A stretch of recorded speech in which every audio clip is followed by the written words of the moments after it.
hi అండి అందరికీ ఎలా ఉన్నారు అందరూ ఏం తిన్నారు ఇవాళ ఈరోజు నేను మరొక వీడియోతో వచ్చేసాను అది ఫ్రెంచ్ ఫ్రైస్ చేశాను అన్నమాట ఫ్రెంచ్ ఫ్రైస్ చాలా ఈజీయే చేస్తాం అనుకుంటారు కానీ పర్ఫెక్ట్గా రావు చాలా మందికి ఏమవుతాయి అంటే అవి కుదరవు అన్నమాట సరిగా ఏదో ఒక సిచ్యువేషన్లో పాడైపోతూ ఉంటాయి సో అట్లా కాకుండా పర్ఫెక్ట్గా నేను చూపిస్తున్నాను ఈరోజు నేను బ్రెడ్ పిజ్జా చేశాను ఫ్రెంచ్ ఫ్రైస్ చేశాను బ్రెడ్ పిజ్జా వీడియో కూడా పెడతాను చూడండి చాలా సూపర్గా వచ్చింది అది ఇది కలిపి వీడియో అప్లోడ్ చేద్దాం అనుకున్నాను కానీ చాలా లాంగ్ అయిపోయింది అందుకని సపరేట్గా చేస్తున్నాను ఫ్రెంచ్ ఫ్రైస్ ఈజీయే బట్ కొంచెం మనము జాగ్రత్తగా చేసుకుంటే చాలా బాగా కుదురుతాయి అన్నమాట దీనికి ఏం కావాలంటే ఫస్ట్ మనం పొడుగ్గా ఉండే ఆలుగడ్డలు తీసుకోవాలి రౌండ్గా ఉండే కాకుండా పొడుగ్గా ఉండే తీసుకున్నాం అనుకోండి ఫ్రైస్ మంచిగా పొడుగ్గా వస్తాయి అన్నమాట సో చూడడానికి బాగుంటాయి తినడానికి కూడా మనకి సాటిస్ఫాక్షన్ ఉంటుంది సో అవన్నీ నీట్గా పొడుగ్గా కట్ చేసుకొని పొడుగ్గా ఉన్నవైతే ఏం వేస్ట్ అవ్వకుండా కంప్లీట్గా అంతా మనం కట్ చేసుకోవచ్చు మరి సన్నగా కూడా కట్ చేసుకోకండి కొంచెం లావుగానే కట్ చేసుకోండి వేగుతాయి దాంట్లో ఇబ్బంది ఏమి ఉండదు నేను ఇది కట్ చేసుకునేటప్పుడే వాటర్ పెట్టుకున్నాను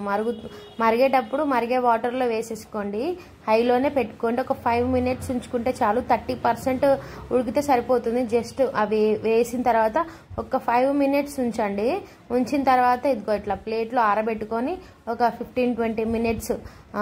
నీడలు ఫ్యాన్ కింద పెట్టేసుకోండి ఈ తేమ ఏదైతే ఉందో వాటర్లో ఉడకబెట్టాం కదా ఆ తేమ అంతా ఆరిపోతే సరిపోతుంది అప్పటి వరకు ప్లేట్లో పెట్టి ఉంచుకోండి చూసారా ఆరిపోయాయి మొత్తము తేమ లేకుండా ఇట్లా మనం ఆరబెట్టుకుంటే ఏమవుతుందంటే క్లాత్లో మనము టిష్యూ పేపర్లో కూడా వేసుకోవచ్చు బట్ ఇట్లా ఆరబెట్టుకుంటే ఆయిల్ కూడా ఎక్కువ పీల్చదు అనమాట మనకు ఆయిల్గా ఉండదు తర్వాత ఆయిల్ పెట్టుకోండి ఆయిల్ హై ఫ్లేమ్లోనే పెట్టుకోవాలి చిన్నగా పెట్టుకోకూడదు హై ఫ్లేమ్లో పెట్టుకొని ఫ్రై చేసుకోండి ఒకటి గుర్తు పెట్టుకోండి మనం ఏం ఫ్రైలు చేసినా కూడా హై ఫ్లేమ్లో పెట్టుకొని ఫ్రై చేసుకుంటే అవి క్రిస్పీగా వస్తాయి ఫ్రై కూడా ఫాస్ట్గా అయిపోతాయి గుర్తు పెట్టుకొని చిన్న టిప్ ఇదే చూసారు కదా హై ఫ్లేమ్లోనే పెట్టుకోవాలి కొంచెం స్లోగా కాలుతాయి అన్నమాట మనం వేయగానే గంట పెట్టి అట్లా బాగా కలపకండి విరిగిపోతాయి కొంచెం డెలికేట్గా ఉంటాయి కదా కాసేపు అయితే ఇదిగోండి ఇట్లా లైట్గా వేగాయి అనమాట గోల్డెన్ కలర్ వచ్చాయి కానీ బాగా వేగాలి ఇదిగో చూసారా ఇట్లా వేగాలన్నమాట ఇట్లా వేగిన తర్వాత తీసుకోండి దీంట్లో కలర్కి కొంచెం ఎక్కువ వేగినట్టు కనపడుతున్నాయి కానీ బట్ ఇవి పర్ఫెక్ట్గా ఉన్నాయి అన్నమాట ఇట్లా ఉన్నప్పుడు తీసేసుకోండి మీకు కావాలంటే ఉడకబెట్టుకునేటప్పుడు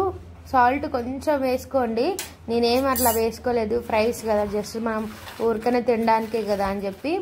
అవి ఫ్రై దించిన తర్వాతే కొంచెం వేడిగా దించిన వెంటనే కొంచెం కారము కొంచెం ఉప్పు కొంచెం మిరియాల పొడి వేసుకొని బాగా కలుపుకున్నాను మీకు సౌండ్ వస్తుందా ఎంత క్రిస్పీగా సౌండ్ వస్తుందో చూసారా చాలా పైన క్రిస్పీగా లోపల జ్యూసీగా చాలా బాగుంటాయి ట్రై చేయండి మీరు